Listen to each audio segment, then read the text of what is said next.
Je n'ai absolument pas préparé cette soirée parce que j'aime vraiment pouvoir partager avec vous. Néanmoins, j'avais appelé, alors j'ai pris des petites notes sur ce que je vous ai raconté dans la newsletter et sur toutes les coms que j'ai faites sur cette soirée. Alors, c'est vrai que j'avais appelé ça Découvrez comment l'écriture intuitive peut vous aider à ne plus douter de vos tirages et vous connecter à votre intuition. Parce qu'au final, c'est ça qu'on veut. Et puis, dans la newsletter, j'avais dit qu'on parlerait d'écriture intuitive. Comment ne plus chercher à interpréter un tirage, et le mot interpréter va être vraiment super important.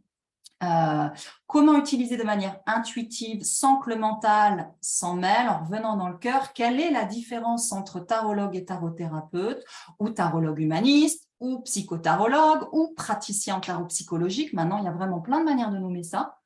Voilà, et puis peut-être un petit peu de mon parcours pour que vous sentiez pourquoi j'utilise et je parle du tarot de cette manière-là. Voilà, je m'étais noté un peu ce que je vous avais dit qu'on allait aborder. Donc, je sais que ce soir, il y a des personnes qui ont déjà fait des formations avec moi. Merci d'être là, c'est super. Et d'autres personnes qui ont déjà fait des lives, d'autres personnes qui ne me connaissent pas. En deux mots, pourquoi je suis là pour vous parler du tarot? Parce que le tarot est arrivé dans ma vie comme beaucoup adolescente. Comme beaucoup à cette époque-là, c'était plutôt des tirages type divination-voyance. Est-ce que je vais rencontrer un amoureux, tout ce qui nous intéresse à 16 ans.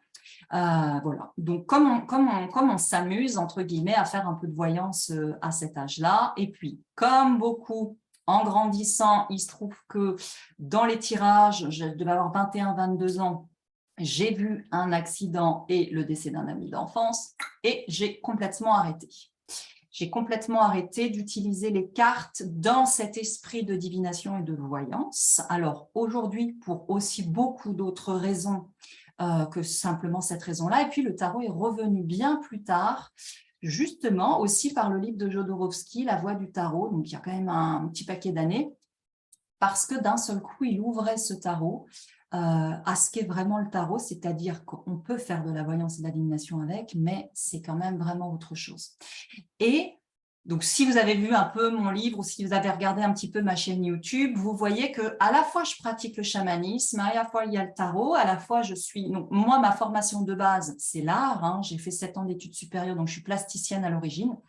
Et en fait, c'est un peu toute cette coloration-là en tout cas, que j'aime mettre dans cette recette du tarot. Alors, je vous précise tout de suite que tout ce que je vais vous partager concernant le tarot, ça, ce n'est que mon point de vue. C'est comme ma paire de lunettes à moi, Caroline Gillot. Donc, j'ai aucune vérité. Il n'y en a pas de toute façon, hein. Et vous avez tous et toute votre manière de faire, et ça, c'est très précieux, c'est vraiment à garder. Et donc, dans tout ce que je vais dire, l'idée, c'est vraiment que vous piochiez uniquement ce qui résonne pour vous. Hein, voilà, il n'y a pas de il faut, il y a qu'à, il faut faire comme ci, il ne faut pas faire comme ça. Et donc, ma vision, ma paire de lunettes pour le tarot est colorée forcément de l'aspect créatif, de l'aspect énergétique et chamanique et du coup de l'aspect tarot, dans cet aspect de sagesse, puisque tout ça pour moi c'est un petit peu sous le grand terme de spiritualité, en tout cas de quête intérieure, qui ça c'est pareil, c'est un chemin depuis l'adolescence pour moi, donc voilà, j'ai quand même beaucoup cheminé, observé beaucoup de choses, et tout ça, ça fait ma paire de lunettes. Donc dans ce que moi je vais vous partager du tarot, il y a tous ces aspects-là. Pourquoi ça me ramène ça? Je ne sais pas. J'ai personne à admettre, je crois. Voilà. Et vous allez entendre autant de manières de… Enfin, c'est-à-dire qu'il y aura autant de manières de voir le tarot qu'il y aura de personnes à en parler. Donc ça, c'est super important pour moi de poser ça, que tout ce que je vais vous dire, c'est ma vibration, ma manière de faire. Et donc, c'est vrai que dans mon approche du tarot, il y a beaucoup cette idée d'écriture intuitive. C'est pour ça que j'ai mis ça vraiment en accroche sur cette soirée. Dans le livre, il y a aussi beaucoup cette approche-là. Pourquoi? Parce que c'est vraiment cette pratique-là qui va nous permettre de quitter, j'aime pas trop dire le mental, mais de quitter un aspect de nous qui va chercher justement à interpréter un tirage. Donc, bref, Tout ça pour vous dire que tout ça, ça colore ma manière de parler du tarot, ce qui fait qu'effectivement, voilà, je vais travailler à activer les arcanes, on va travailler à fusionner avec l'énergie du tarot, donc je vais vous parler de tout ça. Il y a l'écriture intuitive dedans, qui fait partie, hop, voilà, qui fait partie de la méthode du tarot psychologique. Donc, avant de parler écriture intuitive, intuition, comment utiliser ce tarot, voilà, peut-être en essayant de le prendre par un autre axe que l'axe plus divinatoire ou qui serait plus je fais un tirage pour avoir des réponses à des questions que je me pose. Moi, mon objectif, c'est vraiment d'amener voilà, un nouvel angle de vue ou en tout cas ouais, d'ouvrir une nouvelle porte. Donc, avant de parler d'écriture intuitive, pour moi, c'est important de se questionner, déjà de revenir vraiment à la base et de se dire, quand j'utilise mon tarot, quand je veux faire un tirage, en fait, qu'est-ce que je veux? Et c'est un peu le petit extrait de la dernière vidéo que j'ai mis sur YouTube, la tirée de notre formation du mois de juillet. Parce que oui, pour introduire un tirage, l'usage du tarot, la première chose à se demander, des fois on va trop vite. Et en fait, on ne se demande pas vraiment fondamentalement pourquoi je prends mon tarot, qu'est-ce que je veux, de quoi j'ai besoin. Parce qu'en fait, ça, c'est le GPS, c'est vraiment c'est la destination qu'on entre dans notre GPS tarot. Et très souvent, déjà là, si je ne sais pas vraiment qu'est-ce que je veux, pourquoi j'utilise mon tarot, finalement, je vais douter de mon tirage parce que je vais aller chercher à l'extérieur de moi des réponses par rapport à ma question. Et finalement, je ne sais pas vraiment de quoi j'ai besoin. Donc, je me suis pris 2-3 petites notes pour, là, juste avant de préparer. Voilà. Donc, première chose, c'est quand j'utilise mon tarot, mais de quoi j'ai besoin? Qu'est-ce que je cherche en vrai? Quelle est ma destination? Quelle est la destination que je vais donner à mon tarot? Quelle est la destination que je vais donner à mon âme, à mon intuition? Et ensuite, il n'y a pas que ça vraiment dans les bases. Il y a finalement où je cherche et qui répond. Où je cherche, c'est une question qu'on ne se pose jamais, mais c'est la question qui fait qu'on risque de douter. Où est-ce que je cherche la réponse? Est-ce que je la cherche dans le tarot, dans les mots-clés du tarot, dans que veut dire cet empereur quand il sort dans un tirage?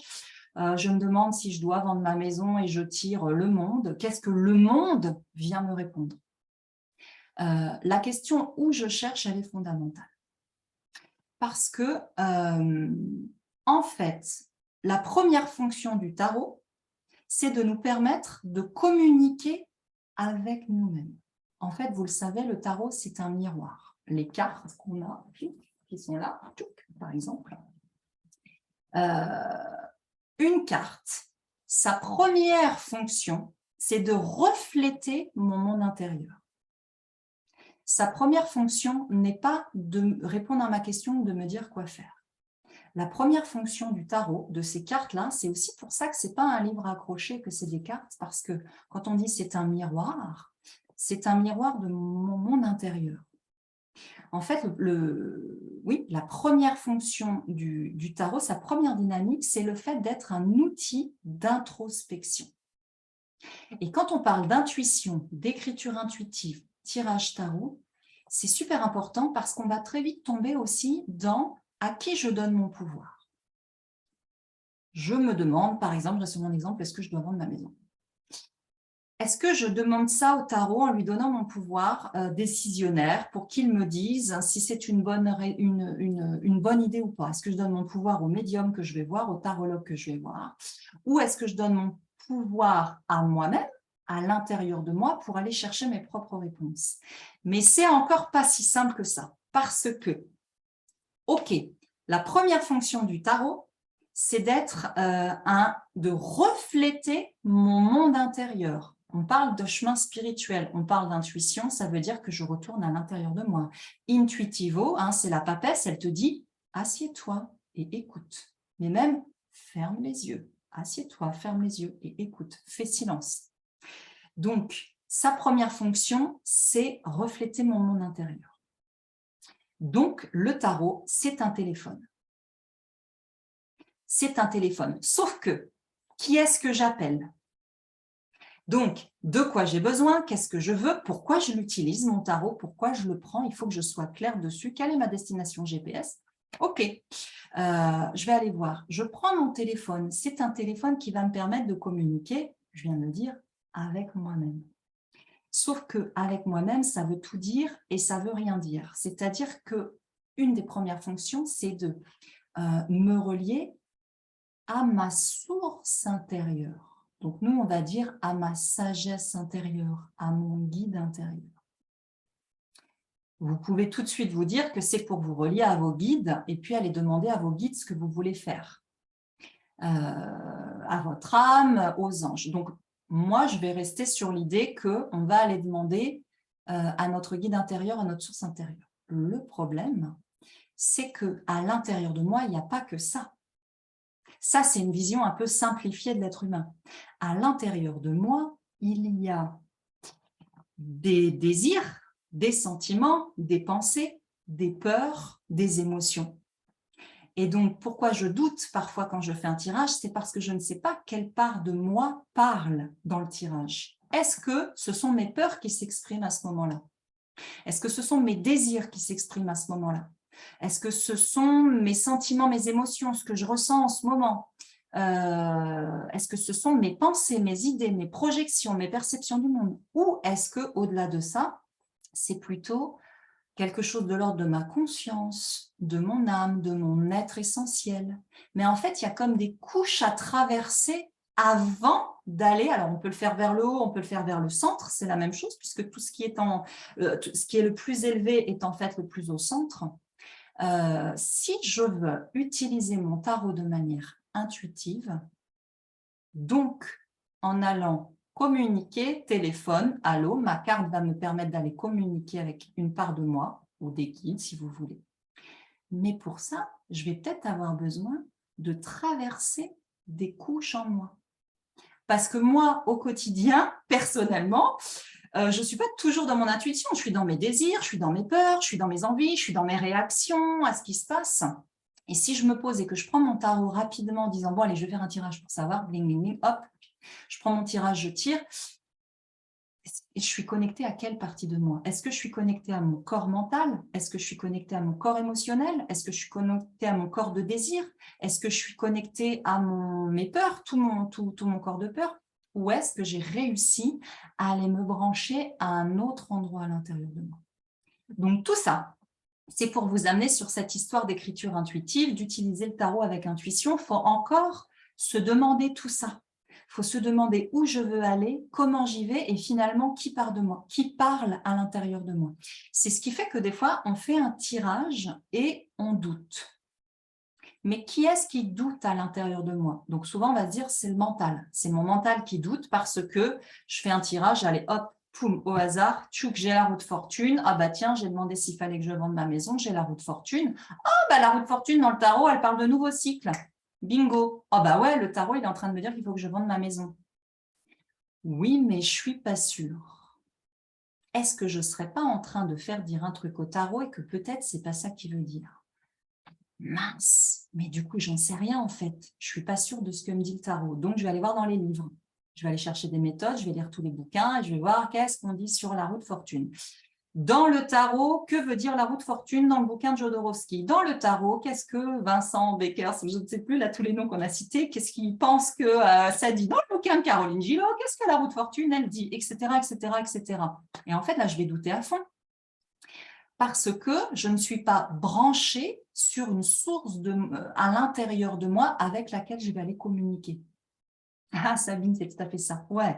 Et vous me direz, des fois, je pars un peu loin, donc vous me ramènerez si ce n'est pas clair ce que je vous dis. Donc, tout ça pour vous dire que la base de la base, pour utiliser votre tarot de manière intuitive, et par l'écriture intuitive, je vais y revenir après, et par la méthode du tarot psychologique, c'est d'abord de se poser dans notre corps physique. Donc de toute façon, moi dans toutes mes pratiques, tous ceux qui sont venus ou qui ont fait des choses avec moi le savent, on commence toujours en s'asseyant, en fermant les yeux et en posant notre corps dans l'instant présent sur le sol, dans le lieu où nous sommes, en saluant la pièce autour, pour déjà pouvoir nous réaligner parce qu'on sait très bien qu'il y a une part de moi qui est restée un petit peu sur la route, il y a une part de moi qui est encore dans une discussion, il y a une part de moi qui est dans un projet, il y a peut-être une part de moi qui est sur un petit texto que j'ai reçu et puis que ça m'a un petit peu touché émotionnellement, puis il y a une part de moi qui voudrait faire quelque chose. Donc en fait, déjà, je réaligne tout ça.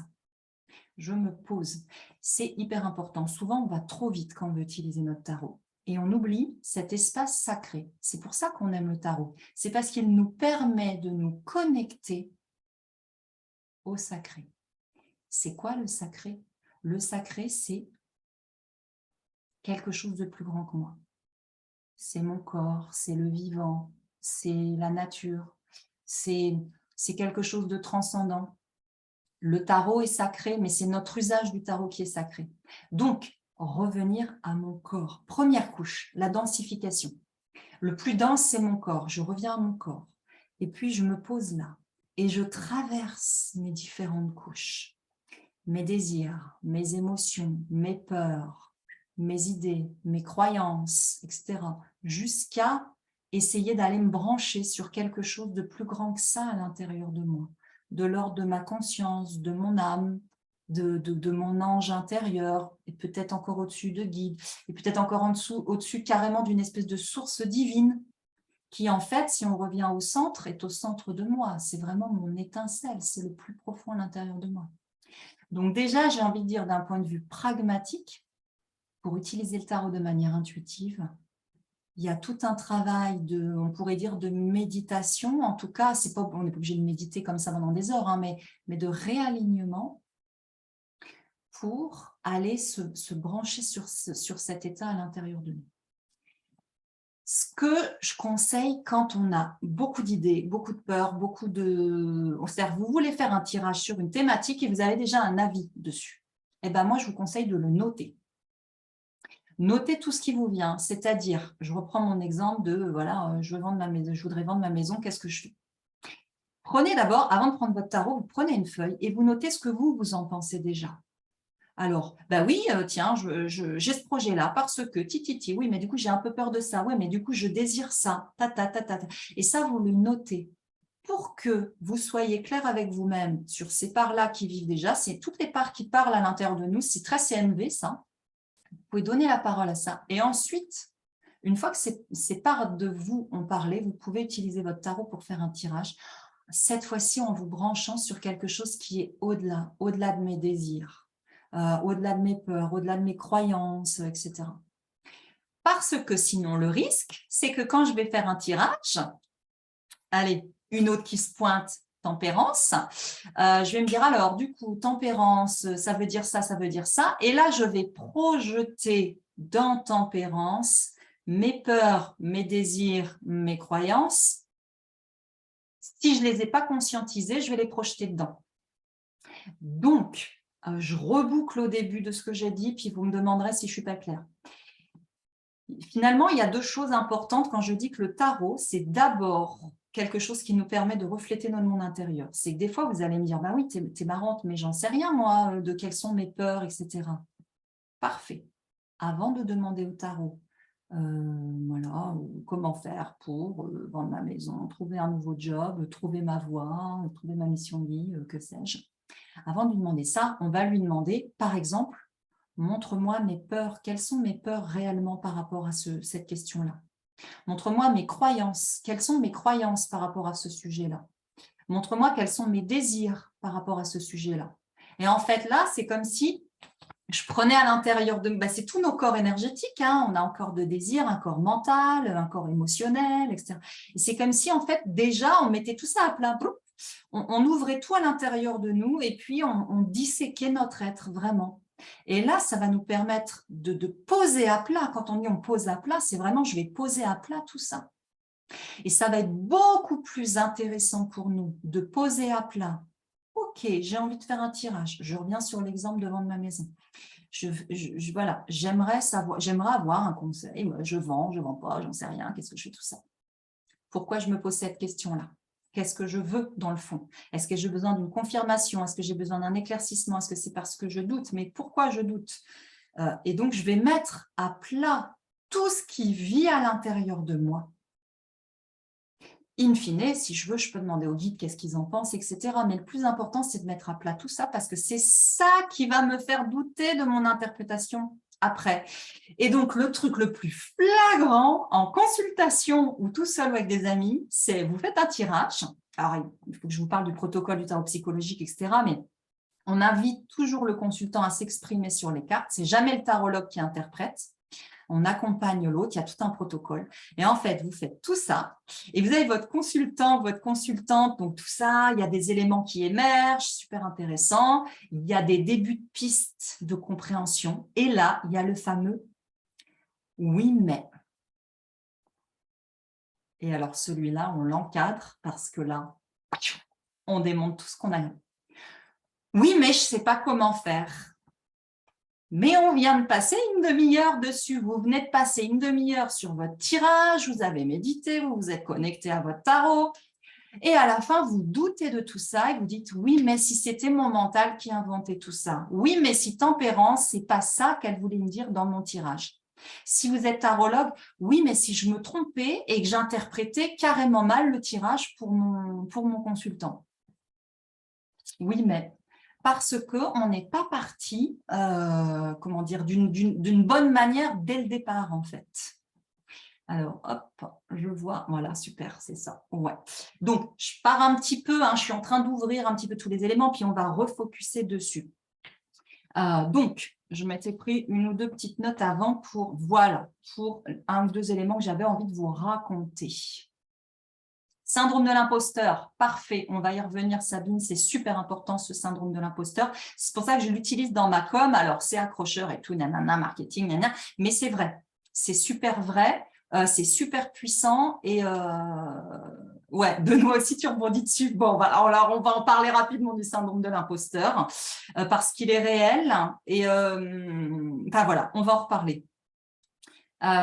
Donc, pourquoi je doute? Je reviens là-dessus parce que quand même, beaucoup de conversations que j'ai avec des personnes, c'est vraiment cette histoire de doute qui revient. Je doute pourquoi? Fondamentalement parce que je cherche à avoir la bonne réponse. Je cherche à ne pas me tromper. Je cherche à ce que le tarot me donne la bonne information, ou si je suis tarologue, je cherche à avoir la bonne information. Ça, vous voyez, c'est faux. Il n'y a pas de bonne interprétation ou de mauvaise interprétation. Le doute, il vient uniquement du fait que vous ne savez pas de quoi vous avez besoin, vous ne savez pas ce que vous cherchez, vous n'êtes pas clair avec ça et vous n'êtes pas clair avec le fait que, principalement, avant de faire une forme de divination, c'est super important d'intégrer le tarot comme un reflet de mon monde intérieur. Je vais y revenir avec les archétypes et toute l'initiation du tarot. Si vous doutez, c'est que vous pensez qu'il y a une bonne réponse et une mauvaise réponse. C'est scolaire en fait. C'est une vision scolaire du tarot, ça ne marche pas. Le doute, il vient de la part de moi qui veut savoir, qui veut avoir bon, qui veut avoir juste, qui veut avoir 20 sur 20. Ça ne peut pas marcher comme ça. Ça sera forcément bon si ça vient sincèrement de vous. Et même de faire émerger une peur, c'est OK. Ah ouais, mais en fait, j'ai carrément peur à cause de ça. Parfait, parfait, c'est bon, c'est bon. En fait, le doute, il vient remettre en question ce que vous avez fait émerger. Simplement, vous n'avez pas capté de quel endroit de vous ça vient. Ça, c'est un manque de connaissance de nous-mêmes. C'est normal, on est des humains, c'est comme ça, et on se connaît plus ou moins en fonction de notre capacité d'introspection. Si vous n'avez encore jamais pris conscience que vous avez effectivement des désirs, des sentiments, des émotions, des peurs, des pensées, des croyances, des conditionnements, tout un bazar qui tourne autour de nous, déjà, c'est super bien de prendre conscience de ça. Parce que l'intuition, elle est là-dedans, mais elle est un peu paumée, quoi. Donc, j'accélère. Pourquoi il ne peut pas y avoir de bonnes ou de mauvaises réponses? Parce que le tarot, donc, tout ça, ce sont des fiches. J'ai les mineurs là-bas, je ne les ai pas pris dans les mains, ça fait trop, mais les mineurs aussi. Ils nous relient aux archétypes. Donc ça, vous l'avez souvent entendu sûrement un peu dans mes vidéos et tout ça, où vous le savez, parce que vous connaissez sûrement déjà un peu le tarot. Ça, c'est une fiche technique philosophique. C'est une porte d'accès. C'est un téléphone. Allô, déjà pour dire à moi-même comment je vais. Quand je tire le battleur, en fait, si je vous le fais dans ce sens-là, je vais chercher mon battleur. Donc, imaginez que c'est dans mon cœur. Toutes les cartes, elles sont dans mon cœur, dans mon être, dans mon âme, à l'intérieur de moi, dans mes corps énergétiques. Et quand je sors le battleur, en fait, je vais le sortir de l'intérieur de moi. Je vous mets dans le bon sens. Et je fais sortir, quand je tire une carte, quand je tire une lame, je tire une lame de mon âme, en fait. C'est mon battleur intérieur qui se présente dans mon tirage. Ensuite, il va me relier à l'énergie du battleur d'une manière plus universelle. Ça, c'est l'aspect symbolique et ensuite l'aspect archétypal, c'est-à-dire qu'il y a un archétype. L'archétype, c'est une force universelle qui vit pour chaque être humain, qui n'a pas de forme en elle-même. C'est vraiment, Jung, il nous dit, ce sont des matrices, ce sont des noyaux psychiques dynamiques, ce sont des forces de vie. Donc, il y a un archétype avec une certaine qualité de dynamique auquel le battleur me relie, comme si l'archétype, c'était une petite forme, une petite bulle, un petit nuage quelque part là. Enfin, c'est à l'intérieur de nous, hein, pour tous les êtres humains. Et en fait, le battleur, il a un petit fil énergétique qui le relie à cet archétype-là. Donc, c'est des qualités. Donc, par exemple, dans l'archétype du battleur, on va trouver l'enthousiasme, hein, tout cet archétype de la candeur de l'enfance, de la naïveté de l'enfance, mais aussi de la dispersion de l'enfance. Vous voyez, en fait, c'est une qualité, c'est une dynamique, c'est une coloration. Ce n'est pas le même archétype que la papesse. La papesse, elle est reliée à un autre archétype, une autre force psychique qui vit à l'intérieur de chaque être humain. Et là, on va y avoir quelque chose, par exemple, de maternant, d'écoute, d'intérieur, d'accouchement, etc. Ça, c'est les archétypes. Donc, je reviens. Quand je fais un tirage tarot, je vais chercher à l'intérieur de moi et, tiens, il se trouve que, donc on ne va pas prendre le battleur, on va le faire. Imaginons que je fais un tirage. Donc, j'ai toutes mes cartes intérieures, mais je peux le faire avec les arcanes mineures, c'est exactement pareil. Il nous relie aussi aux archétypes et à des potentiels. Et disons que là, va se présenter avec vous là, à ce moment-là, j'ai mon pendu intérieur qui se présente. Donc, ce n'est pas le pendu des livres, le pendu des mots-clés du pendu, c'est le pendu de Caroline Gillot à 20h35 le lundi 12 septembre qui vient la rencontrer. Et donc, moi, je le vois arriver dans mon tirage, je lui dis « Bonjour, cher pendu intérieur ». C'est mon pendu intérieur, c'est ma dynamique de pendu. C'est toutes les capacités, tous les potentiels du pendu qui vivent à l'intérieur de moi en ce moment. C'est lui qui vient me rencontrer. Dans ma pratique, si vous avez mon bouquin, vous l'avez vu, moi, j'appelle les 22 arcanes majeurs des conseillers. Parce que pour moi, dans ma vision énergétique du tarot, ce sont 22 conseillers qui vivent en moi auxquels je peux faire appel ou qui se présentent dans un tirage. Donc là, j'ai mon conseiller intérieur du pendu qui vient me voir. Donc moi, je vais le saluer, je vais lui dire « Bonjour pendu, qu'est-ce que tu as à me raconter aujourd'hui ?» Ce qui m'intéresse, ce n'est pas ce que le pendu veut dire d'une manière globale dans le tarot, ça je m'en fous complètement, c'est à l'extérieur de moi, on s'en fout. Ce qui m'intéresse, c'est qu'est-ce que mon pendu intérieur vient me dire aujourd'hui. Il se trouve que c'est le tarot de Marseille, pas n'importe lequel. Celui-là, il a vraiment, alors d'autres tarots de Marseille sont super intéressants, il a vraiment une symbolique précise. Il a, voilà, tout est dessiné dedans à la précision, les couleurs sont précises, tout. Ce qui fait que mon inconscient, je n'ai pas besoin de connaître le tarot, mon inconscient, en regardant cette image, va recevoir des informations inconscientes, c'est-à-dire que je vois que ses jambes et ses bras sont rouges. Ok, il y a de l'action dans ses bras et dans ses mains, dans ses bras et dans ses jambes, mais il est suspendu. Ah, il est la tête en bas. Ça me fait un truc, j'ai une réaction face à ça. Je n'ai pas besoin mentalement de savoir ce que veut dire le pendu. Vous le savez, vous le regardez, vous savez déjà ce qu'il veut dire. En fait, comment vous dire, c'est sensoriel. Vous voyez l'image et sensoriellement, vous savez comment il résonne avec vous à ce moment-là. C'est ça qui est super important. Il sert à ça le tarot. Il ne sert pas à aller se demander « Tiens, j'ai tiré avec vous à cette heure-là le pendu. Est-ce qu'il me demanderait de lâcher prise sur une situation? Est-ce qu'il me demanderait de regarder une situation autrement? Est-ce qu'il me demanderait d'aller faire du yoga? Est-ce qu'il me demanderait de faire confiance ?» Tout ça, c'est les mots-clés. On est d'accord, c'est des mots-clés du pendu. Mais c'est peut-être pas du tout ça que mon pendu intérieur vient me dire aujourd'hui. Si je veux savoir ce qu'il veut me dire, il faut que j'aille lui demander. Comment je vais lui demander? En dialoguant avec lui. Comment je vais dialoguer avec lui? Ben justement, par l'écriture intuitive. Parce que recevoir une carte comme ça toute seule, vous recevez, donc je vous la fais rapide, hein, ça c'est ce qu'on raconte dans les cours, vous recevez un paquet d'informations d'un seul coup. Une intuition, c'est je capte une information. Une information, elle est dans la verticalité. Donc, une information, elle n'a pas un début et une fin. J'ai tout le paquet, donc moi je dis c'est un paquet de fil, un paquet de laine. J'ai tout le paquet d'un coup. Qu'est-ce qui va me permettre de dérouler ma bobine? Pour moi, c'est l'écriture. En consultation, en consultation, c'est la verbalisation. L'écriture et la verbalisation, c'est la même chose. C'est les épées dans les arcanes mineurs, c'est la pensée. Mon mental va être super important à ce moment-là, puisque mon mental, c'est mon décodeur. On imagine que mon paquet d'informations arrive comme ça, où il émerge de l'intérieur de mon centre, puisque c'est la même chose, qui est en haut est au centre. Donc, mon paquet d'informations émerge. Pour que je le comprenne, il faut qu'il passe par mon décodeur Canal+. Sinon, ok, j'ai des vibrations, j'ai des codes couleurs, j'ai des machins, mais je ne comprends pas. Donc, notre mental, il est super important. Notre mental, il va nous servir à verbaliser ou à écrire. Donc, je reviens à ça. Qu'est-ce que j'écris ou qu'est-ce que je verbalise? Deux possibilités. Moi, ce que je fais, c'est que je dialogue avec mes conseillers. Donc, je lui dis « Bonjour, cher pendu.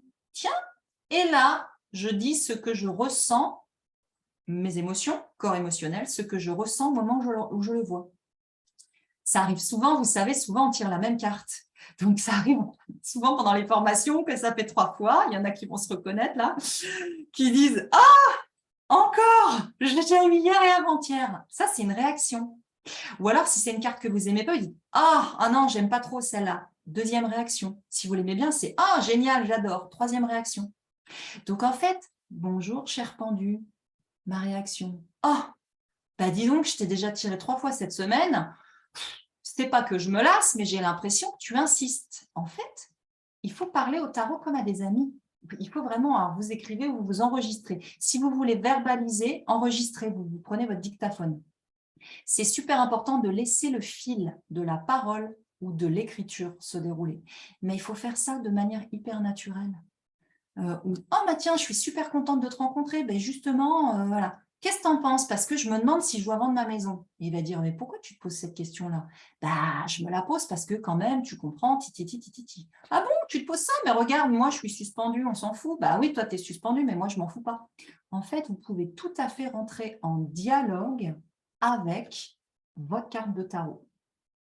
Et pour ça, vous n'avez pas du tout besoin de connaître le tarot. Et même, donc moi dans la formation, pour ceux qui veulent être praticiens, c'est le premier palier, c'est obligé de passer par là et de surtout oublier tout ce qu'on sait du tarot pour pouvoir être spontané. Donc il y a des personnes qui disent « Ouais, mais c'est dur d'oublier tout ce qu'on sait. » Non, en fait, c'est pas dur si vraiment vous vous êtes posé, vous savez ce que vous voulez faire avec votre tarot et puis vous saluez, vous dites bonjour et vous êtes naturel. C'est vraiment d'être naturel et de discuter naturellement. Et vous pouvez le faire avec toutes les cartes, même quand il y a plusieurs personnages. Vous discutez avec qui vous voulez dedans. Donc ça, c'est première manière de faire de l'écriture intuitive. Et deuxième approche, c'est l'approche du tarot psychologique. C'est que d'abord, vous allez vous demander qu'est-ce que je vois sur l'image? Qu'est-ce que je ressens? Vous allez écrire tout ça parce que, je vous l'ai dit tout au début, le tarot, c'est un... Comment je me suis noté ça? C'était bien dit tout à l'heure. Voilà, il reflète mon monde intérieur. Ben, ça tombe... enfin, il faudrait carrément la lune pour dire ça, parce que la lune, c'est vraiment ça. Donc, puisqu'il reflète mon monde intérieur, tout ce que je vois sur la carte, c'est moi. Quand je raconte ce que je vois du soleil, je raconte comment le soleil vit en moi. Donc, je reprends mon exemple, je veux vendre ma maison, je fais un tirage, il y a le soleil qui sort. Donc, mon questionnement est en relation avec l'énergie du soleil à l'intérieur de moi. Donc, j'ai quelque chose à aller voir à l'intérieur de moi de l'énergie, de la symbolique du soleil qui me relie lui-même à un archétype. Du partage, bon, voilà, il va y avoir plein de choses dedans, je ne m'éternise pas. Donc, ouais, ça a été plusieurs dimensions. Donc, ce que je vois de la carte, si vous les voyez en alliance, si vous les voyez en rivalité, si vous voyez le soleil qui a l'air fatigué, ou plutôt il rayonne et il donne toute son énergie, c'est vous que vous voyez à l'intérieur. Donc, ce que je perçois du soleil au moment où je me pose une question, c'est ce que je perçois de ce qui vit en moi comme élément de réponse à la question, ou, si ce n'est pas la réponse, comme élément vivant en moi, comme désir, peur, pensée, croyance, etc. J'ai mon Siri qui vient de se déclencher, c'est drôle. Bon, donc vous voyez, ça fait quand même pas mal de choses. C'est ce qui peut faire qu'en fait, si vous faites un tirage rapide et puis que vous dites « Ok, que me raconte le soleil? Quelle est sa réponse ?» Ben, c'est normal que vous doutiez, parce que là, en fait, vous n'êtes pas du tout en connexion avec votre monde intérieur. Donc, bah oui, on va aller chercher dans le bouquin. Ah, trop bien, bah du coup, bonheur, joie et réussite. Super carte, le soleil. Super carte, sauf si ça vous branche sur des voisins qui vous embêtent. Et voilà, je ne sais pas quoi, mais il y a des choses aussi qui sont embêtantes dans cette carte-là. Elles ont toutes un aspect bénéfique et problématique à l'intérieur de nous. Bon, tout ça, c'est d'autres histoires et ça va être trop long si je pars là-dessus. Je ne suis pas trop mal par rapport aux éléments de base que j'avais envie de poser avec vous. Donc, syndrome de l'imposteur. J'ai dit, il faut qu'on y revienne. Syndrome de l'imposteur. Alors, le syndrome de l'imposteur, tout dépend si ce syndrome de l'imposteur, vous le ressentez en tant, et d'ailleurs, marquez-moi dans le chat, en tant que tarologue, quand vous faites des tirages à des consultants ou à des amis, ou si c'est vous quand vous vous tirez les cartes. Mais je pense que ce n'est pas quand vous vous tirez les cartes à vous. Là, c'est le doute. Le syndrome de l'imposteur, c'est plutôt, donc notez-moi quand est-ce que uniquement quand je me tire les cartes. Ah, quand tu te tires les cartes à toi-même, tu aurais le syndrome de l'imposteur. Alors, ça ne doit pas être ça, Sabine, tu peux préciser. À mon avis, c'est plutôt du doute. Parce que tu ne serais pas une impostrice à te tirer les cartes à toi-même. Mais tu peux me préciser. Tu peux me préciser.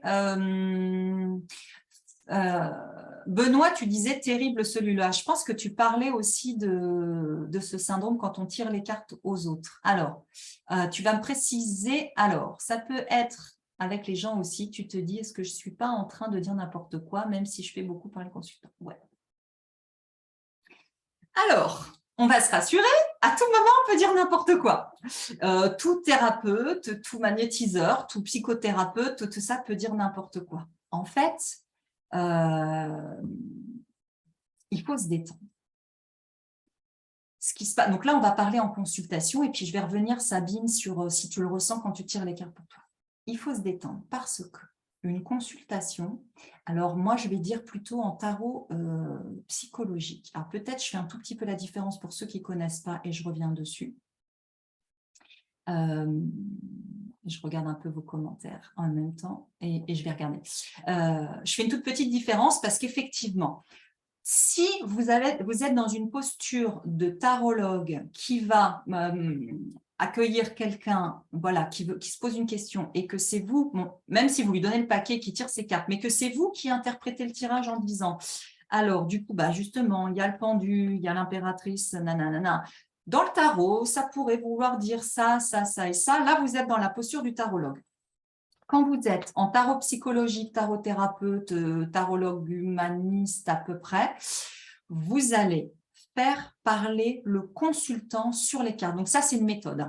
Voilà, c'est que du coup, c'est une méthode de travail qui fait qu'on accompagne le consultant à aller chercher ses propres réponses à l'intérieur de lui. Et quand je dis ça, c'est pas tout à fait juste. C'est pas forcément aller chercher ses propres réponses, c'est aller faire émerger ce qui vit en lui. Et donc, on vient de voir, des fois, c'est pas des réponses, c'est des besoins, des envies, des peurs, des désirs, etc.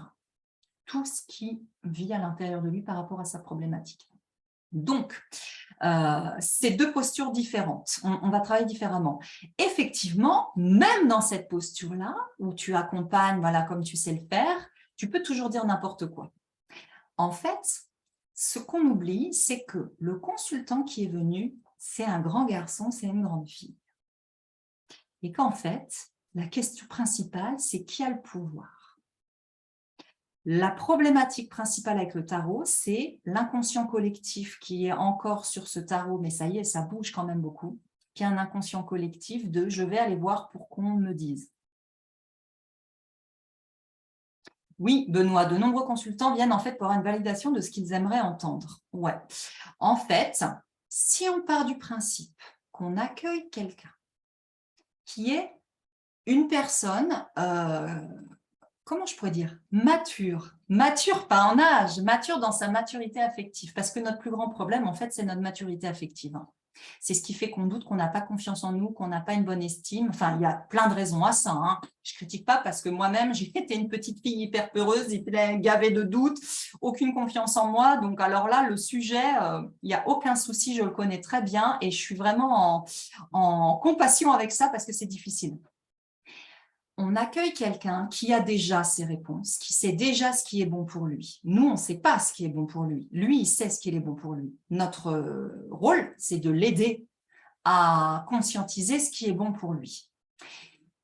De toute façon, les inconscients sont faits pour dialoguer dans la consultation. Nous, en tant que praticiens, on se détend dans le sens où on accueille l'autre. Bienvenue. Qu'est-ce qui vous amène? Et en fait, on va accompagner l'autre. Hop, clic, clic, clic, clic. On va accompagner l'autre dans son propre processus. Le mot processus va être super important parce que penser une consultation en processus et penser une consultation en réponse, validation, confirmation, comme tu dis Benoît, c'est pas du tout pareil. Et c'est là où le mot tarot-thérapeute, tarot-thérapie, tout ça prend son sens. C'est qu'en fait, faire un tirage tarot, c'est déclencher un processus pour vous tout seul ou pour des consultants. Et ça, c'est la clé, the clé. Je ne sais pas comment le dire en anglais, the key. La clé, c'est que ce tarot, il est énergétique parce qu'il nous relie à des archétypes, parce qu'il vit à l'intérieur de moi. Donc, tout ça, ça vit en moi, plus les mineurs. Il faudrait vraiment parler des mineurs. Mon soleil intérieur. Donc, mes capacités du jugement intérieur, mes capacités du monde intérieur, mes capacités de pape intérieur, mes capacités d'amoureux intérieur, etc. Quand je fais un tirage, qu'est-ce que je fais? En sortant mon soleil intérieur et en le regardant, je suis en train d'activer mon soleil intérieur qui va réagir dans mon inconscient grâce aux symboles qui sont dessus. Déjà, il se passe quelque chose. C'est un processus intérieur qu'on ne peut pas complètement contrôler parce que ça se fait à l'intérieur de nous. Donc, quand tu as quelqu'un en consultation ou que tu fais un tirage pour toi, le maître mot, c'est le processus. Bonjour, qu'est-ce qui vous amène? Tititi, voilà, vous allez... Après, il y a plein de manières de faire pour utiliser le tarot. Et j'ai presque envie de dire pour l'utiliser et pas forcément faire des tirages. Moi, je n'utilise pas forcément en tirage. Il y a plein d'autres manières d'utiliser le tarot. Qu'est-ce qui se passe? On déclenche un processus à l'intérieur de la personne. Donc, je vais dire par exemple en consultation et vous traduisez tout ça pour vous-même tout seul avec votre tarot. C'est tout pareil. Donc, en fait, in fine, on s'en fiche de trouver la bonne réponse ou que la personne reparte forcément avec oui, il faut qu'elle divorce, non, il ne faut pas, titi. C'est pas ça le plus important. Le plus important, c'est le processus qui va s'enclencher à l'intérieur de la personne et qui va continuer.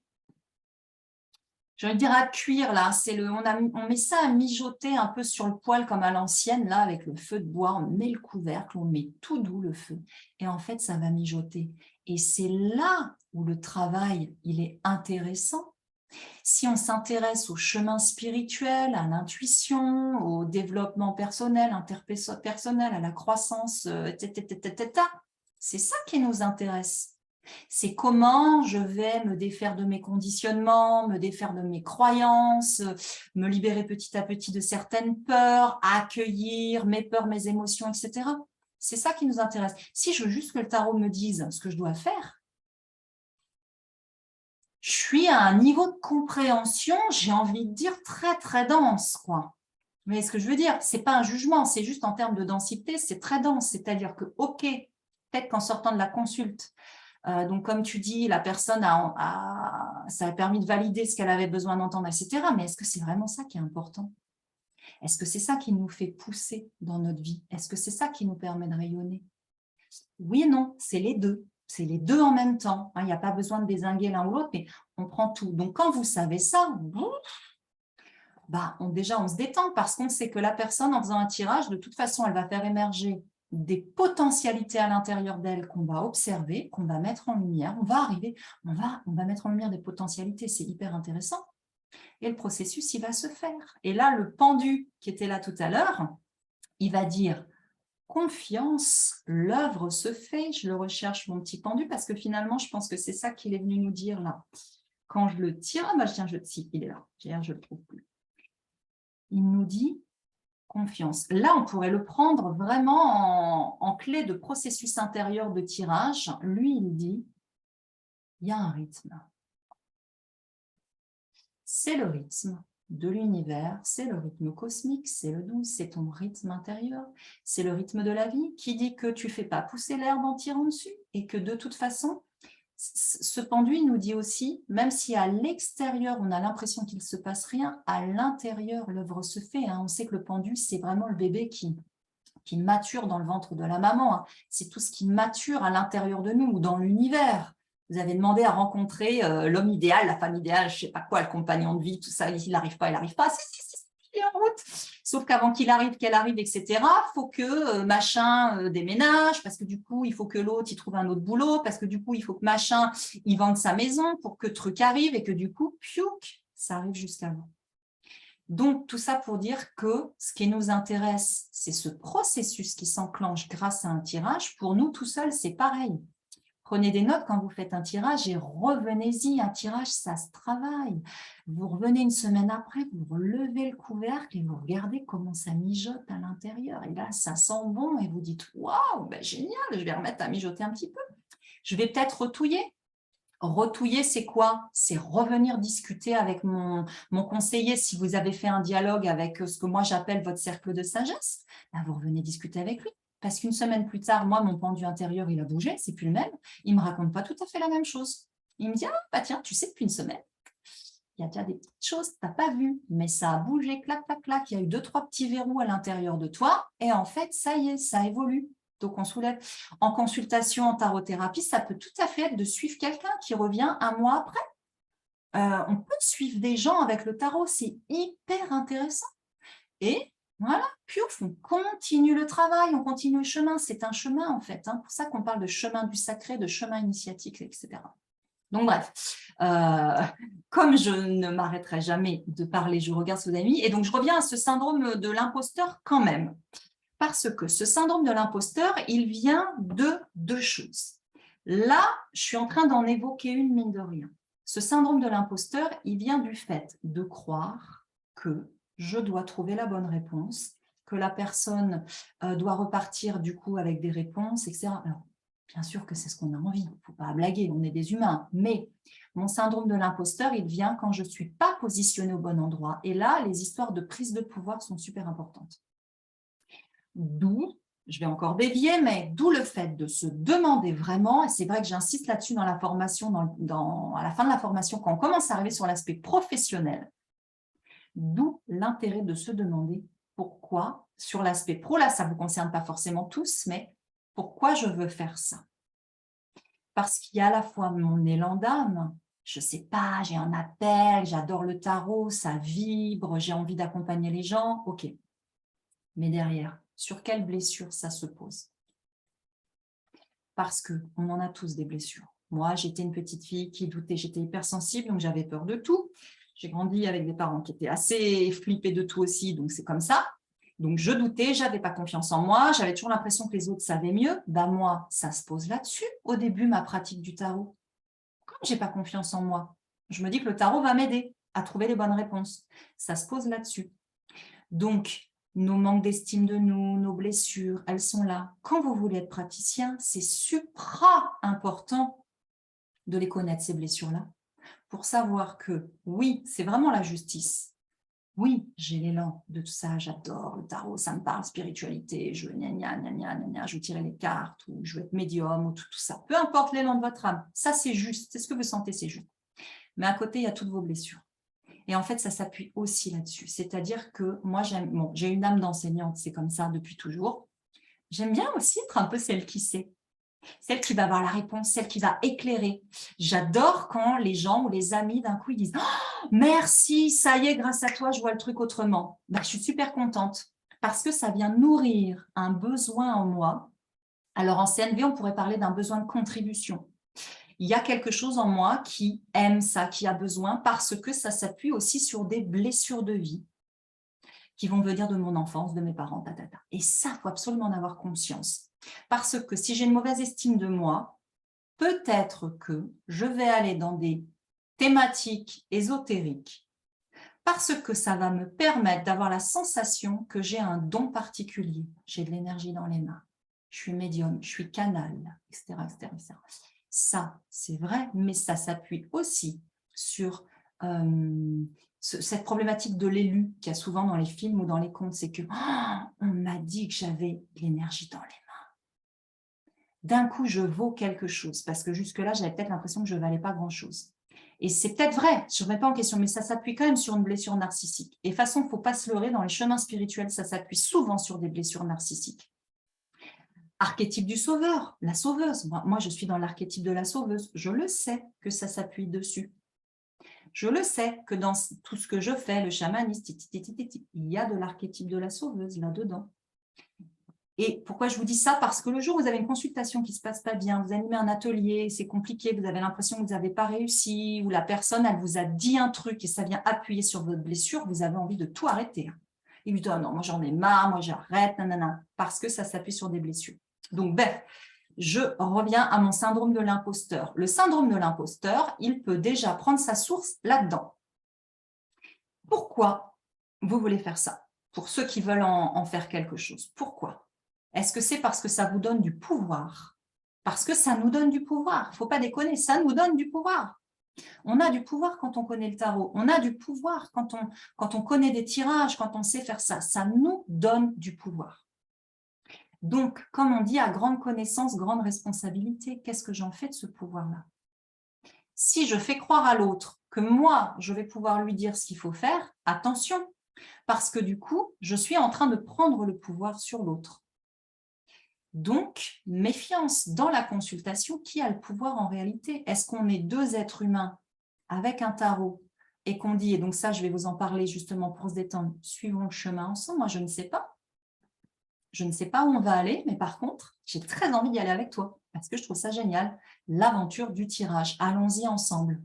Si vous revenez à cette posture d'humilité, de dire « Bienvenue, je n'ai aucune idée de ce qui va se passer dans cette consultation. Par contre, je suis très enthousiaste à l'idée de faire ce voyage avec toi, avec vous. Voilà, allons-y, utilisons le tarot et découvrons ensemble où ça nous amène. » Là, il y a beaucoup moins d'imposture parce que vous vous positionnez comme quelqu'un qui dit « J'adore le tarot, je trouve ça magique ce qui ressort d'un tirage à chaque fois et j'ai très envie de le partager avec toi. » Un consultant, n'importe qui. Là, vous êtes authentique, l'arcane de l'étoile. Pour vous sentir moins imposteur, revenez à votre authenticité. Qui êtes-vous? Quelles sont vos connaissances du tarot? Quel est votre usage du tarot? Quelles sont vos blessures? Pourquoi vous faites ça? Et on est en authenticité avec ça. Oui, j'ai des blessures. Oui, j'ai le syndrome de, je sais pas quoi, de la sauveuse. Oui, tata, oui, ça me renarcissise quand la personne vient en consultation et qu'elle est contente. Ah bah c'est clair, hein. Moi, je suis super contente quand je sens que la personne en face, elle dit « Ah, eh ben, je sens que je peux y aller maintenant. » Et ben moi, je me dis Eh bien, trop bien. Et voilà, je suis contente. Donc, ça m'a aussi nourrie sur la part de moi qui a envie d'être celle qui contribue au bien-être de l'autre. Bien sûr, je suis une humaine, je ne suis pas au-dessus de ça. Donc, le syndrome de l'imposteur, des fois, il vient parce qu'on n'est pas tout à fait bien aligné. On va dire, je suis au-dessus de ça. Non, non, moi, j'ai plus trop d'ego. Non, non, mais moi, je fais ça, c'est complètement désintéressé. Je suis au service de la lumière. Ah bah oui. Oui, moi, je me dis que je suis au service de la lumière à chaque fois. Et en même temps, je suis humaine. Et ça, c'est vraiment l'authenticité de l'étoile qui se montre telle qu'elle est. Si vous vous montrez tel que vous êtes, c'est OK. Et la deuxième part, ou troisième, quatrième part du syndrome de l'imposteur, c'est quand on est au-delà de ce qu'on sait faire.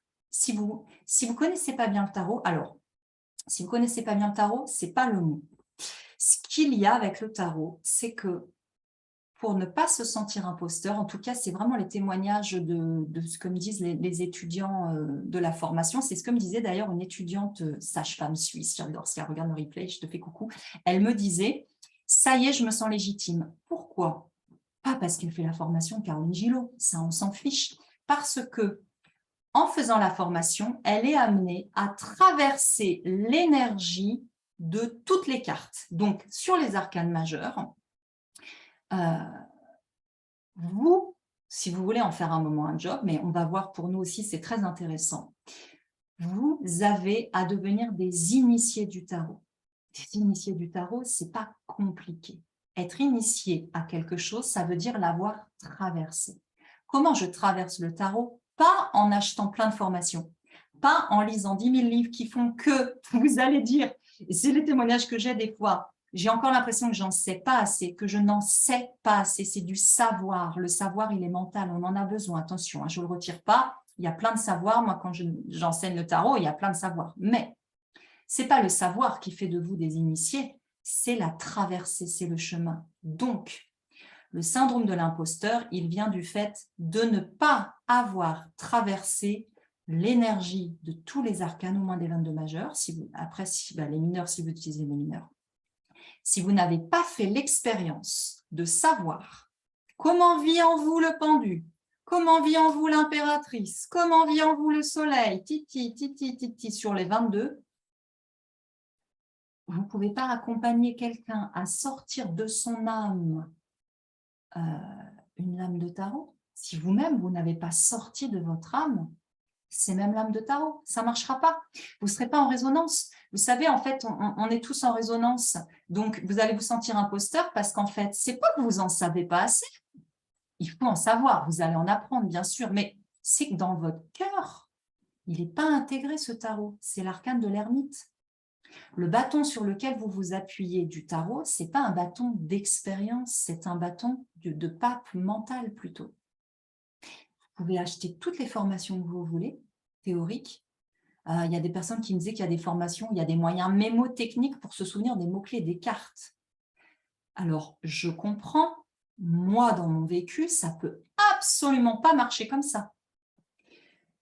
Pour ne pas vous sentir imposteur, il faut que vous ayez fait le travail intérieur d'aller rencontrer chacune des lames. Donc, je traverse l'énergie de la papesse. Donc, je l'observe. Il y a quoi sur cette carte? C'est un bout de carton, mais c'est quoi le dessin dessus? Il y a un voile couleur chair. OK, elle est assise. Bon, donc elle n'est pas en action. Elle m'invite à m'asseoir. OK, elle tend un livre. D'accord. C'est rouge à l'intérieur, c'est bleu à l'extérieur. OK. Le premier exercice à faire, c'est de vous asseoir dans la même posture, d'appeler l'énergie de la papesse et de dire « Ok, je deviens la papesse, comment je me sens ?» On l'a fait cet été au mois de juillet, c'était très puissant. Et chacune, on n'était donc que des femmes, donc je dis chacune le vivait différemment.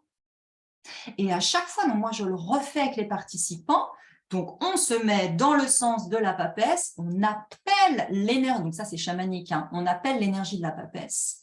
Je suis la papesse. Qu'est-ce que je ressens? Ben, faites ça déjà. Qu'est-ce que je ressens? Qu'est-ce que vous ressentez à l'intérieur de vous? Et qu'est-ce que je ressens dans tous mes corps? C'est-à-dire, qu'est-ce que je ressens dans le plus dense, dans mon corps physique? Bah ouais, je suis assise. Je me sens bien posée. Qu'est-ce que je ressens dans mes émotions? Du calme, peut-être, je ne sais pas. Qu'est-ce que je ressens dans ma tête? Qu'est-ce que je vois? Si j'ouvre mes yeux comme elle, qu'est-ce que je perçois? Etc., etc. Ça, c'est un chemin, ça, c'est une traversée de la carte. Et puis ensuite, d'aller dialoguer avec elle. Bonjour, chère papesse intérieure. Comment vas-tu? Qu'as-tu à me raconter? Puis après, bien sûr, après, il y a de l'étude. Il faut aller l'observer, il faut aller l'étudier. Donc là, il y a un moment, il faut se relier à la papesse d'un point de vue plus universel. De quoi parle la papesse dans le tarot? Là, on va amener du savoir, mais seulement en deuxième position. D'abord, vous allez voir pour vous quel potentiel elle a, quelle qualité elle a, qu'est-ce qu'elle sait faire, la papesse, qu'est-ce qu'elle ne sait pas faire, quels sont ses défauts, quelles sont ses difficultés et comment ça vit en vous. Comment elle est activée en vous, cette papesse? Qu'est-ce qui, de ma papesse intérieure, fonctionne bien, de ma papesse intérieure est en difficulté? Et sur tous, il y a des difficultés, des trucs qui fonctionnent bien. Hein. Ne pas être un imposteur, ça ne veut pas dire avoir 20 sur 20 partout. Ça veut dire être en conscience de comment vivent en moi ces lames. Il y a toujours des lames qu'on sent mieux que d'autres. Il y a des lames qu'on comprend bien quand il y a quelque chose qui vibre bien, puis il y a d'autres, ça reste un peu hermétique. Moi, j'ai encore, et j'en découvre à chaque fois que j'enseigne le tarot cet été, j'ai encore découvert des trucs différents en disant « Ok, ouais, ça y est, j'ai une clé, pouf, il y a une nouvelle petite porte qui s'est ouverte dans cette carte-là. » Et c'est ça qui est fabuleux. On ne veut pas tout savoir, on s'en fout, c'est nul. Du coup, on n'a plus de chemin à faire. On veut qu'à chaque fois, un nouveau point de vue. Ah, tiens, je ne l'avais pas vu comme ça. Ah, ça y est, j'ai un nouveau ressenti. Là, vous ne serez pas en imposteur, là, vous serez en vérité de votre être. Et donc, quand vous accueillez quelqu'un, vous êtes en conscience de comment tout ce tarot-là, hop, dans le bon sens, il vit en vous. Et là, ce qui est passionnant, c'est bienvenue, découvrons comment ça vit en toi, même en faisant un tirage. Et là, vous êtes carrément authentique parce que vous avez fait le chemin. Et donc, vous pouvez maintenant accompagner l'autre à faire le chemin. Pour être passeur, il faut être passé. C'est tout l'enseignement de l'ermite. Pour être un guide, dans le vrai sens, guide de montagne, il faut que vous soyez grimpé dans la montagne. Sinon, vous allez forcément être un imposteur. Si vous dites « Non, non, non, mais moi, c'est bon, tiens, cet été, je te fais un stage tarot montagne. Donc, en fait, je vais être guide de montagne cet été. On va aller sur telle montagne. Je vous emmène pendant une semaine. » Sauf qu'en fait, moi, je n'ai pas été repérer les lieux, je n'ai pas fait la route. Du coup, tu m'étonnes que je vais avoir un petit stress en disant genre, non, mais tout va bien, je vous emmène, c'est cool. J'ai regardé sur Google Maps. Enfin, vous ne le dites pas aux gens, vous avez regardé sur Google Maps, c'est-à-dire vous avez lu les bouquins, quoi. Sauf qu'arrivé sur la route, pépin. En fait, ce n'est pas comme vous croyez que c'était. Et là, syndrome de l'imposteur à fond, parce qu'on est imposteur. On est en train de dire aux gens, je vais t'emmener à un endroit où je ne suis pas allée. Donc voilà, pour redévelopper tout ce syndrome de l'imposteur. Donc effectivement, une formation est importante pour en faire un outil pro parce qu'il y a quand même beaucoup de choses à traverser. Et pour soi-même, vous ne prenez pas la tête. Dans vos tirages, allez voir comment ça vient. Discutez avec, revenez-y, voilà, cuisez tout ça. Et vous n'avez même pas besoin de faire des tirages compliqués. Hein. Moi, vraiment, mon usage du tarot, il est hyper simple. Hein. Quand je me pose une question, alors moi, je m'en sers surtout quand j'ai besoin de faire le clair sur un aspect de ma vie, etc. Je vais demander, voilà. Alors, soit je les choisis. Si j'ai une histoire d'équilibrage à faire, je vais aller direct discuter avec la justice parce que je sais que c'est elle qui est douée pour ça. Donc, je vais directement aller discuter avec elle pour savoir comment faire pour quelque chose. Je vais lui demander à elle. Je ne vais pas faire un tirage parce que je sais qu'elle, elle peut m'aider. Donc, je vais lui demander directement. Vous pouvez vraiment changer votre manière de voir le tarot et voir des amis, des conseillers. Si vous avez envie d'aller discuter avec votre sagesse intérieure ou avec vos guides ou avec ce que vous voulez, avec un grand sage, etc., allez discuter directement avec l'ermite. Vous ne cassez pas la tête à faire un tirage. Prenez l'ermite, vous méditez, vous vous posez, montez en vibration. Méditer va vous aider à monter en vibration. Bien sûr, si vous restez dans des vibrations de peur, etc., de chafouin parce qu'il y a un texto qui vous a embêté, c'est ça qui va sortir. Mais allez direct discuter avec l'ermite. Vous allez être branché sur votre sagesse puisque c'est l'archétype du vieux sage et de la sagesse. Mais si je veux discuter avec mon archétype de l'authenticité, du démarrage, je vais aller discuter avec mon battleur intérieur. Direct, je ne vais pas faire un tirage. Je vais choisir l'énergie de ça. Alors, maintenant, je regarde vos questions parce que l'heure tourne et je ne voulais pas faire trop long. Et dès que je parle tarot, j'y vais loin. Alors, je vois une question de Sabine et puis je vais remonter. Alors, ma fille m'a demandé tout l'été de l'aider sur certains sujets via le tarot. Dans ce cas de figure, que faire? Alors, ta fille t'a demandé de t'aider sur certains sujets de tarot dans une énumération. Que faire? Que faire? Que faire quand quelqu'un vous demande de l'aider avec un tarot? Première chose, vous regardez l'autre toujours comme une personne en pleine santé, en pleine possession de ses moyens, qui a déjà les réponses, qui est déjà éclairée, qui est déjà parfaite et dans sa lumière.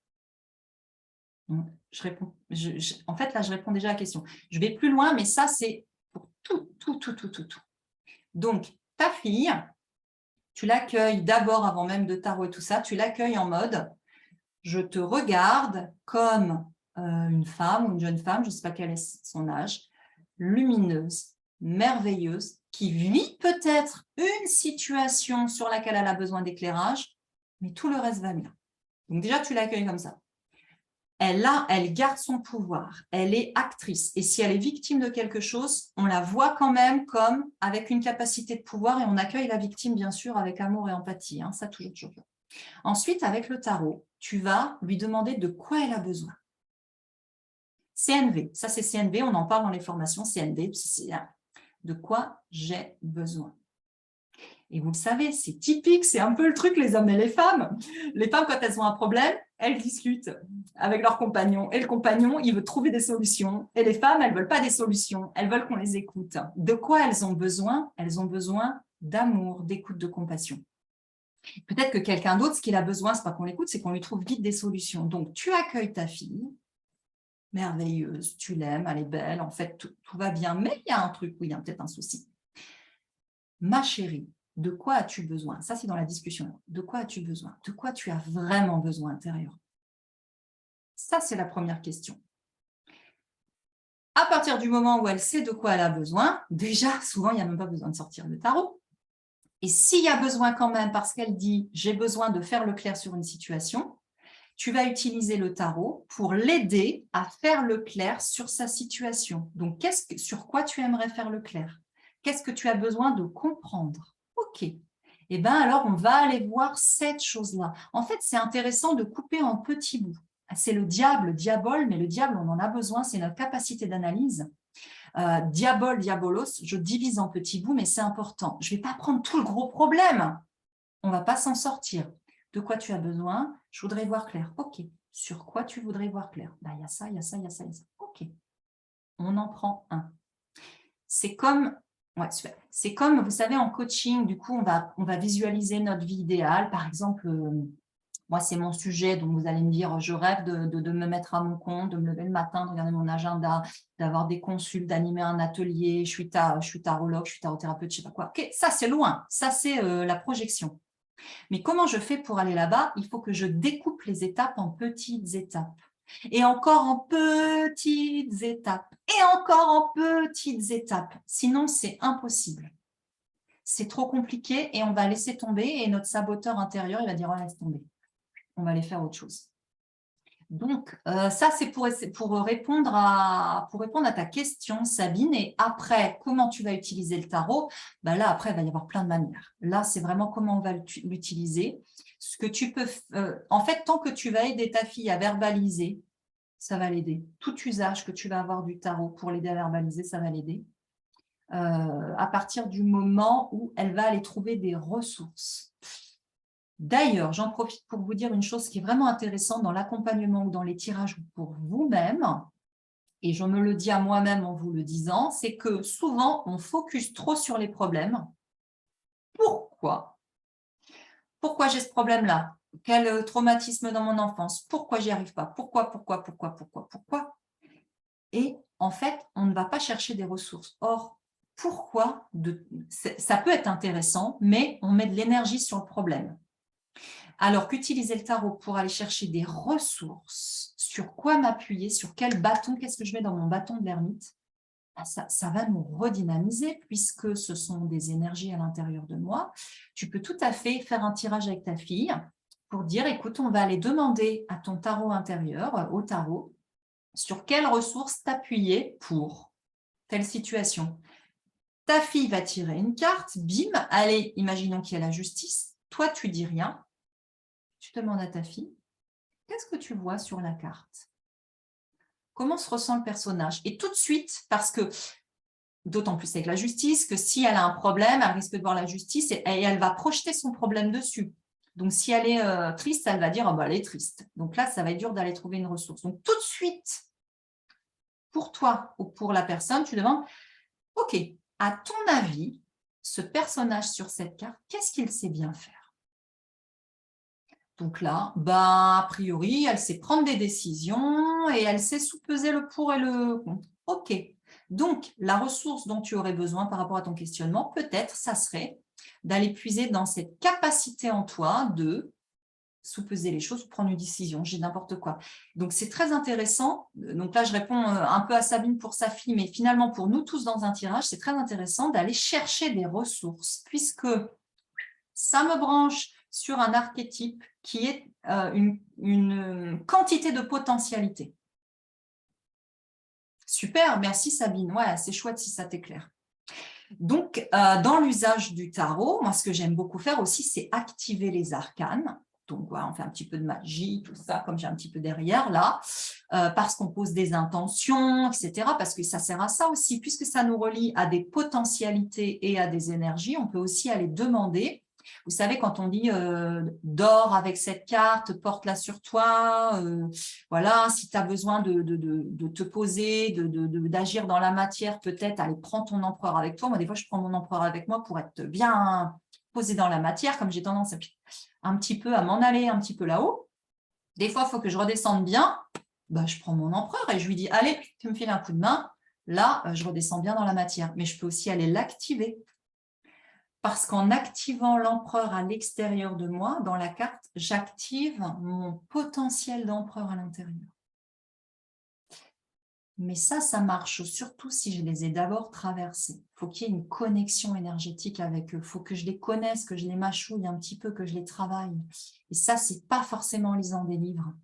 C'est vraiment en allant les observer, en écrivant tout ce que vous voyez sur la carte, en allant dialoguer avec eux, en projetant qu'est-ce que je vois de lui, comment j'ai l'impression qu'il se sent intérieurement. Je me mets dans la posture de l'empereur et du coup, je me dis, ok, ouais, quand je me mets dans sa posture, je me sens confiante. J'ai changé juste ma posture et ça c'est de la PNL un peu, on change notre physiologie et en changeant notre physiologie, on change notre état intérieur.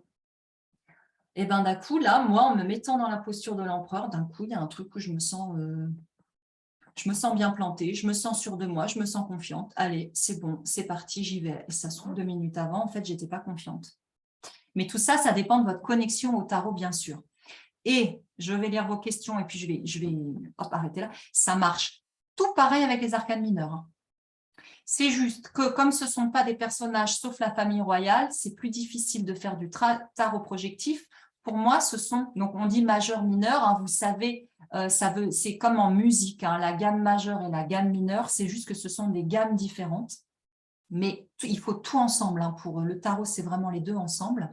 Dans les mineurs, on peut faire du tarot projectif, même avec les arcanes mineurs. La famille royale, valet, cavalier, reine, roi, ce sont encore des dynamiques à l'intérieur de moi. Alors ça, c'est ce que je préfère j'adore les arcanes mineurs dans tous les cas, mais ce travail-là, il est génial parce que mes valets, mes cavaliers, mes rois, mes reines intérieurs, comment est-ce qu'ils vivent?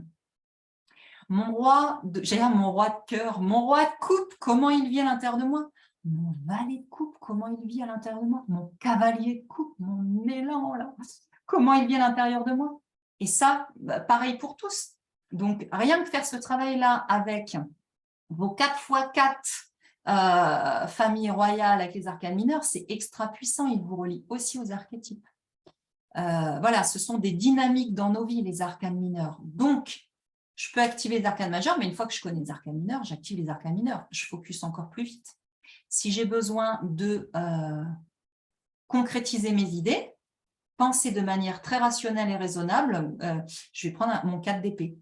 Bam, je vais mettre du concret, du carré, du cartésien dans toute ma sphère des épées, ma perception du monde, mon mental. Et je prends mon 4 d'épée, je me balade avec toute la journée parce que j'ai besoin d'avoir une perception du monde très rationnelle, cartésienne par exemple. Si je veux autre chose, je vais prendre une autre carte. Donc, ça marche exactement pareil que les arcanes mineurs, c'est juste qu'on les connaît moins parce que vous avez beaucoup moins de personnes qui partagent sur les arcanes mineurs. Donc, je pense que dans le futur, les choses que je vais faire je vais axer pas mal aussi sur les arcanes mineurs parce qu'il y a beaucoup de choses très peu connues ou à découvrir. Parce que ce qui est passionnant avec le tarot, c'est qu'on découvre le tarot en l'étudiant et en l'enseignant. Et d'ailleurs, vous savez que pour bien apprendre quelque chose, en fait, il faut l'enseigner. Moi, quand j'enseigne quelque chose, je demande au tarot qu'il parle à travers moi et du coup, je découvre des choses en même temps que les personnes qui sont là. Donc, ces arcanes mineurs, il y a encore mais tellement de choses à découvrir dessus parce qu'il y a encore beaucoup à enseigner et donc à découvrir. Et c'est passionnant. Il y a vraiment encore beaucoup de choses à faire avec ces arcanes mineurs. Bref, je n'en parle pas beaucoup plus. Mais d'ailleurs, je vous dirais que je vais faire un séminaire en présentiel pour ceux qui ont envie de plonger dans les arcanes mineurs parce que c'est bien d'être accompagné aussi pour faire ce travail-là. Voilà. Je pense que je suis pas mal dans mon sujet de ce soir. L'heure tourne, donc je sais qu'il y a pas mal de personnes qui vont peut-être avoir envie de quitter. Donc, je regarde ce que vous avez écrit. Si vous voulez poser des questions, rebondir sur ce que j'ai raconté, c'est le moment. Donc, syndrome de l'imposteur, Voilà. Oui, c'est ça, Sabine. Ouais, tu veux en faire ton métier, tu veux être parfaite et ne surtout pas faire d'erreurs. Mais oui, mais laisse tomber, fais des erreurs. Tu sais, on dit c'est quand tu te plantes que tu pousses. T'inquiète pas. Et au début, quand tu veux te mettre professionnel en quelque chose, au début, il faut tester.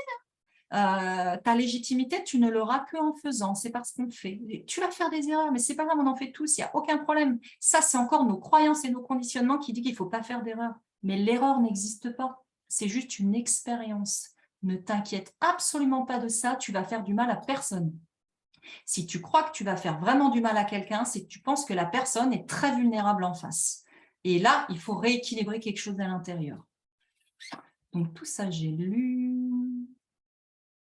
Ok, poum poum. Ok, bon, Sabine qui dit je vais décanter tout ça. Super, en tout cas, merci. Génial. J'espère que j'ai répondu un peu aux attentes et un petit peu ce que j'avais pensé vous partager ce soir. Donc, si vous avez envie un peu en off, là, on va pouvoir se remettre les micros et puis un peu échanger. Donc, oui, moi, ce que je veux vous dire, c'est que pour ceux qui veulent aller plus loin, donc là, je vous ai partagé plein de choses. Déjà, normalement, là, vous avez des grandes pistes d'ouverture. Pour ceux qui veulent aller plus loin, on est le 12 septembre. Il y a la nouvelle session de formation avec l'Académie Tarot-Thérapie qui démarre le 2 octobre. Je vais donner les accès au cours pour la session, la prochaine session de formation. Donc ça, c'est pour les personnes qui ont vraiment envie de se former, de s'initier, j'ai envie de dire entièrement, de plonger en entier jusque-là dans le tarot. Pour ça, vous avez toutes les infos sur mon site. Ah oui, je peux vous partager. Pour ça, je propose des entretiens téléphoniques. Alors, les entretiens téléphoniques, n'hésitez pas à les prendre parce qu'en fait, moi, ça me fait plaisir de parler avec vous, même si vous ne voulez pas venir dans… C'est des temps que j'ai réservés pour ça. Je fais un copier-coller, mais vous allez l'avoir sur mon site internet. Hop, je reviens là pour vous faire là. Pouf, tout le monde, ça normalement c'est bon. Donc, voilà, bon, ça, c'est de toute façon, vous avez toutes les infos sur mon site, vous avez vu. Pour ceux qui veulent se former, il y a ce que j'appelle l'Académie Tarot-Thérapie. C'est à la fois en ligne et après un séminaire en présentiel. Mais je vous parlais des arcanes mineurs. Je vais proposer pour ceux qui ont envie de venir en présentiel un séminaire au mois de février pendant les vacances scolaires. Les dates, elles sont sur mon site, c'est à peaufiner. C'est à peu près du 18 au 23-24. Ça sera en résidentiel. Donc, je cherche le lieu, ça sera en Bretagne pour qu'on puisse être complètement en immersion. Parce que là, on va travailler avec le tarot, mais aussi avec les énergies. On va faire un peu de chamanisme parce que ça nous relie aux 4 éléments, ça nous relie à des dynamiques à l'intérieur de nous. Donc, si ça vous intéresse, de venir vivre, ça va être à peu près 5 jours. Je n'ai pas précisé au jour près, mais pour l'instant, c'est ça. Il faut que je trouve le lieu. Là, ça va être un travail hyper puissant avec les arcanes mineurs. Ce n'est pas forcément pour devenir praticien, ces séminaires-là. Quoique, de toute façon, vous sortez de là, vous êtes initié des arcanes mineurs. Enfin, je vais dire, vous ne pouvez pas faire plus que ça. Mais c'est vraiment pour vous d'abord. De toute façon, quoi qu'on fasse, c'est toujours pour nous d'abord. Il faut vraiment traverser l'expérience. Donc ça, c'est ce que je voulais vous dire. Et puis, il y aura une petite nouveauté en 2023, c'est que je vais faire une plateforme en ligne où je vais mettre en fait un peu toutes les thématiques de ce que je fais, le tarot, les pratiques spirituelles avec la nature, etc. Pour avoir quelque chose qui est pour les personnes qui ne cherchent pas à se former professionnellement comme avec l'école de tarot. Donc ça sera par un abonnement mensuel, vous savez, comme ces plateformes où on s'abonne un peu à la Netflix. Et puis tant que vous êtes abonné, vous avez accès. Et puis tous les mois, il y a des nouveautés. Comme ça, moi, je vais pouvoir filmer aussi les formations en présentiel et vous aurez des bouts de ça sur cette plateforme-là. Donc, il y aura dessus des cours de tarot, des pratiques chamaniques, des méditations, tout plein de choses. Mais ça, c'est pour 2023. Il faut le temps que je le fasse. Si vous avez des idées, des envies, toutes sortes de remarques, n'hésitez pas à m'envoyer ça par mail. Pour moi, c'est hyper intéressant, hyper riche pour voir comment on peut partager, comment on peut co-créer tout ça. Pour que ce tarot, il vive parce qu'il est vivant et on l'adore, ce tarot. Et je regarde s'il n'y a pas d'autres questions. Alors, dès demain, je vais entamer un bon dialogue avec mes arcanes. Ben voilà, c'est parti. De toute façon, pour ceux qui ont acheté mon livre, c'est ce que je vous propose dedans. C'est vraiment d'aller les rencontrer. Hein. Donc, de toute façon, dans le bouquin, vous avez déjà beaucoup de matière pour aller faire ça. En tout cas, voilà, super, merci Rachel. C'était intéressant pour moi d'amener, donc de toute façon, mon discours est à peu près toujours le même, mais à chaque fois, ça me permet de l'amener d'une autre manière. Donc, c'est vraiment intéressant de venir à ces temps de partage parce que même si on a déjà fait des choses ensemble, voilà, on regarde toujours un petit peu, ça peut pas être regardé du même endroit parce que tout ça, c'est vivant. Bonne soirée Rachel, bonne soirée Benoît. Laurent, tu me recontactes quand tu veux, bien sûr. Donc, n'hésitez pas, si vous voulez papoter au téléphone, vous pouvez aussi me prendre les rendez-vous, les entretiens téléphoniques. Si vous voulez des éclairages sur des choses par rapport à votre pratique du tarot, vous pouvez aussi. Hein. De toute façon, là, c'est du temps de partage pour vous. Ouais, merci Natacha. Ça te fait plaisir de découvrir de nouvelles facettes de cette pratique. C'est super, je suis contente. Et là, la part de moi qui aime contribuer est ravie de savoir qu'elle contribue. C'est comme ça que ça marche en fait. Hein. C'est vraiment tout simple. Ouais, bravo, merci Christelle, merci à tout le monde. Moi, voilà, je clôturerai en disant, plus on fait simple, plus on revient dans notre authenticité, plus ça va être facile en fait, hein. Plus cette connexion elle va être intuitive, on va vraiment connecter à d'autres parts de nous qui ne se racontent pas des choses avec des masques et puis des choses comme ça.